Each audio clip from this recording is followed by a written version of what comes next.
Okay, so why don't we get into something a little smaller before I get into like the next big review for the channel here. And this was a shooter that I have been looking forward to for a while, and I think a lot of people in the FPS community were having their eyes on for quite some time now. XDefiant released just a couple of weeks ago on May 21st, published by Ubisoft and led by veteran devs Mark Rubin and Jason Schroer, the latter of which a director of one of Ubisoft's South Park games and the former one of the core devs from Infinity Ward back in the day. And given how much I talk about Call of Duty on this channel and how much I plan to continue covering Call of Duty on this channel, I think talking about this game was inevitable at some point.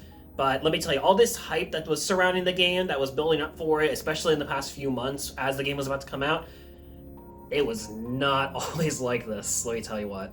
XDefiant was originally revealed as a Tom Clancy game back in 2021, and man, the response to it is about what you would expect when it came to a bad response to Ubisoft games. And I don't mean that in an unjustified way, because from the beginning it always seemed kind of poor taste to just slap Tom Clancy's name on the game like they initially did. It doesn't really help either the direction the brand as a whole has gone through the past several years. Splinter Cell is still missing in action, for now. Ghost Recon is considered a former shell of itself. Hell, they can't even keep Rainbow Six consistent if what happened with it recently is any indication. So it kinda makes you wonder, why is this game popping off now?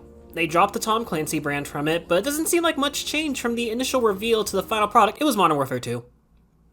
Now, I do like XDefiant, spoiler alert, and a lot of other people do, but let's not kid ourselves. The only reason this game blew up is because people got sick of Modern Warfare 2 and Warzone 2. And look, can you blame them? A game with a flawed multiplayer from the start that actually got consistently worse as time went on, from a developer that never listened to feedback, on top of all the executive decisions Activision was forcing like skill-based matchmaking, everyone was desperate for some kind of competitor or alternative, and XDefiant scratched exactly that. A free-to-play shooter led by one of Call of Duty's prime multiplayer leads that didn't have any kind of skill-based matchmaking in public matches. That's exactly what people wanted, and it's exactly why the closed and open beta tests blew up in 2023. But here we are, it's actually launched now, and definitely wasn't without its hurdles, multiple delays, and a lot of development issues, things going on behind the scenes with it. I guess for better or for worse, the game is out now, and it is available, it's free to play, so was it worth the wait? XDefiant, front and back, is a multiplayer shooter that blends a lot of elements from other games, but generally it's an objective-based hero shooter. You can create custom classes that let you have a primary weapon, a pistol, and throwable equipment. Weapons can level up and unlock attachments and skins as you progress them. Challenges are a lot more like classic COD, where unlocking other weapons, equipment, and whatnot are all challenge-based instead of tied to a level. Kind of makes me wonder what the point of a level up system is right now, but you can also progress a battle pass.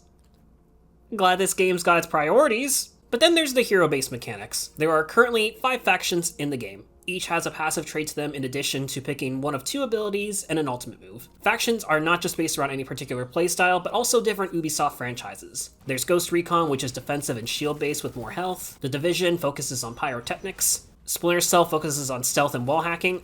I'm sorry, run that by me again. Far Cry 6 focuses on healing, and Watch Dogs focuses on disruption. Abilities range from each faction from barriers to healing devices to spider bots, etc. Ultimates can range from healing fields to flamethrowers to wall hacking. Again, run that by me one more time. If any of that sounds kind of familiar to anything else you've played, that's kind of because it is. So, positives. The maps, while honestly looking kind of bland, are at least well designed. Some stick out better than others. Echelon HQ is probably my favorite core arena map, and Meltdown is probably my favorite escort map, but there's nothing particularly stand out for the most part. I'm sure part of this is going to have something to do with if you have any attachment to any of these Ubisoft franchises. Like, naturally, Echelon HQ is my favorite since I like Splinter Cell a lot, but I couldn't tell you a single map from the Division. But again, something about them feels kind of lifeless. Second, the general gunplay. Classic arcade shooting at its finest. There's 5 game modes to pick from here. An escort mode and a zone capture mode for the escort maps, and then there's domination, hotshot, and hardpoint for arena maps. And I know it's called Occupy, but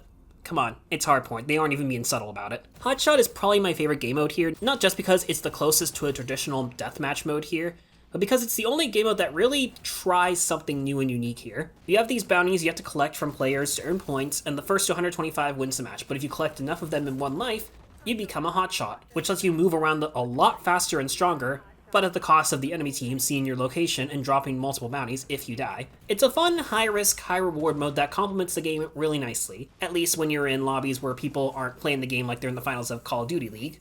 Okay, some negatives. First up, you've heard everyone else say it, but the netcode is terrible. I haven't run into it too much myself compared to others, but I've definitely felt things were off sometimes. Haven't had nightmares like people eating bullets full seconds after getting shot or hits not registering whatsoever, but I've still had plenty of moments where I could definitely feel some kind of desync when it came to me hitting players, and vice versa. The netcode feels like it's being put together with duct tape, and it isn't really graceful in hiding it. Second, this isn't a fault of the game entirely, but let's address the matchmaking real quick. One of the big things this game touted and that everyone got hyped over was that the game has no skill-based matchmaking in public lobbies, only on ranked play. There's a welcome playlist that has it to a degree, but that's it. And as someone who still actively plays stuff like Call of Duty, on one hand, this is a really refreshing change of pace. I don't feel like I have to be on my A game every single match. Sometimes I can just relax and actually enjoy my time playing casually. Or I can be that player in a lobby dominating everybody. Doesn't happen often because I'm not exactly great, but I'm glad I have the option without feeling like I'm getting punished for it. There's no drastic swings or moments where it feels like an algorithm is telling me, I've won enough matches, time to lose some now, like Call of Duty has done the past 5 years. But this leads into a different problem with XDefiant, and that's generally how people are playing the game. XDefiant is designed to be a team-based objective shooter, but that's not exactly how people are playing it. Almost every match, there's at least one person who's playing it the exact same way you see sweaty lobbies on Call of Duty play it. Normally, I'd say that's a problem with the player base specifically, and in some cases, I don't really mind it. Someone's playing like this on Hotshot where this aggression is encouraged and rewarded? Fine. Fair enough. I can accept I got a skill issue. Someone's bunny hopping like a fucking madman when I'm just trying to play an objective in a lobby where no one is playing said objective? It's frustrating as fuck. I'm not against movement text in games. Lord knows I abuse stuff like slide canceling all the time, but I think this really needs to be toned down a bit in the game, especially when it comes to jump shotting. They don't have to go super overboard, but just tone it down a little bit. XDefiant is a game that is clearly designed with team play in mind, but the gameplay doesn't generally match that. Everything in the core design for gunplay and movement is more about making you a one-man army staying alive as long as possible. Here's the thing though. You aren't really rewarded for staying alive. There's nothing like kill streaks in Call of Duty to encourage you to stay alive and play like this, unless you're playing the Hotshot game mode. I mean, there's ultimates, but they charge up so slowly and you use them so little in matches that it's hardly a reason to play like this. It wants to have its cake and eat it too by playing like Call of Duty and having elements from Call of Duty, but not actually commit to being a Call of Duty clone. And that leads to my third biggest issue. XDefiant doesn't really know what kind of game it wants to be. It has these elements of being a Call of Duty competitor, but there's also elements that wouldn't differentiate it from a game like, say, Overwatch. Nothing about this game really makes it stick out, and I think this is what I mean when I say the game just feels lifeless. You have these maps based on Ubisoft properties that don't exactly stick out that much. You have these operators on every faction that look more like someone closet cosplaying the idea of these games instead of characters from the actual games. You have a limited amount of things you can actually buy from the store that stick out, and credit where credit's due. The microtransactions are a little overpriced, but they aren't really that egregious. And I do applaud them for making the core stuff for gameplay things you can grind out instead. It's a really fucking slow grind, especially when it comes to leveling up weapons, but at least the game doesn't make you feel like you gotta drain your wallet to have fun with it. But why would I care about these cosmetics when there's really no personality to them at all, or the rest of that game for that matter?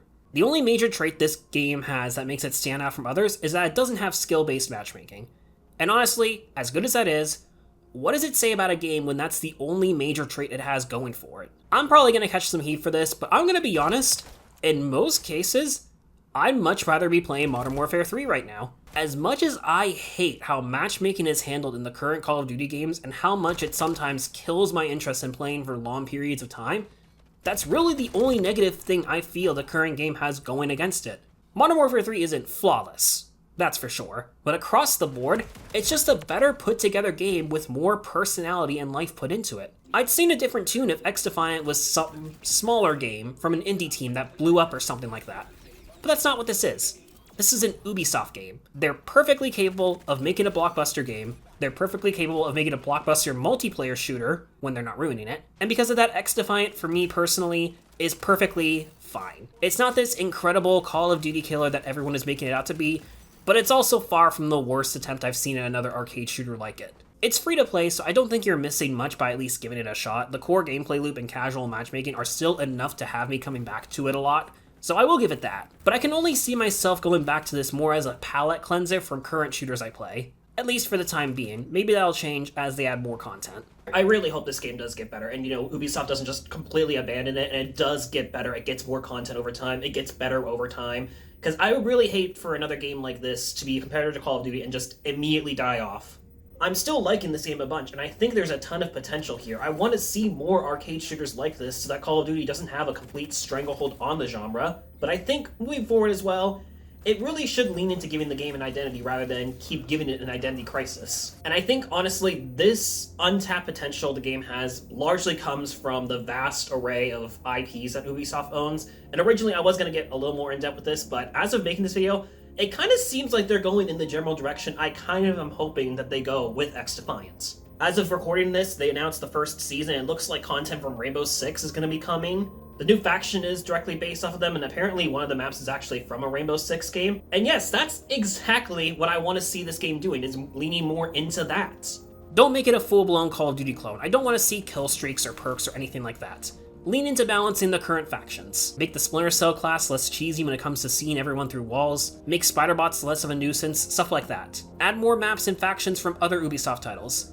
Give us a faction based off of Assassin's Creed. Give us one based on other specific games like Far Cry 3. Hell, give us maps that are inspired by that. Give us maps based on Far Cry 3. Maybe find some way to use this as an excuse to bring back maps from other Tom Clancy games like Ghost Recon. I don't know exactly how well that would work out, but I'm just spitballing ideas here. Give us more unique game modes like Hotshot, or use this as a way to bring in game modes inspired by other Ubisoft franchises. Like we have a Splinter Cell faction, give us a Spies vs. Mercs type playlist or something like that. Hell, go really wacky with it.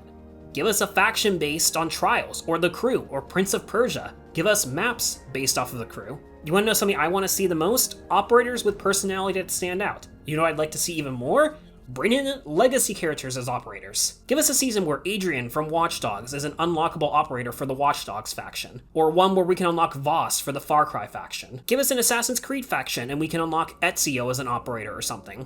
It would be absolutely bonkers seeing Ezio pack heat with an AK, but this game needs something to make it stick out. Make it a Smash Bros.-esque game, but for Ubisoft characters. In reality, is this just my bid for having a Just Dance faction come into the game? I mean, come on, tell me you wouldn't play as a Just Dance NPC holding a fucking Glock.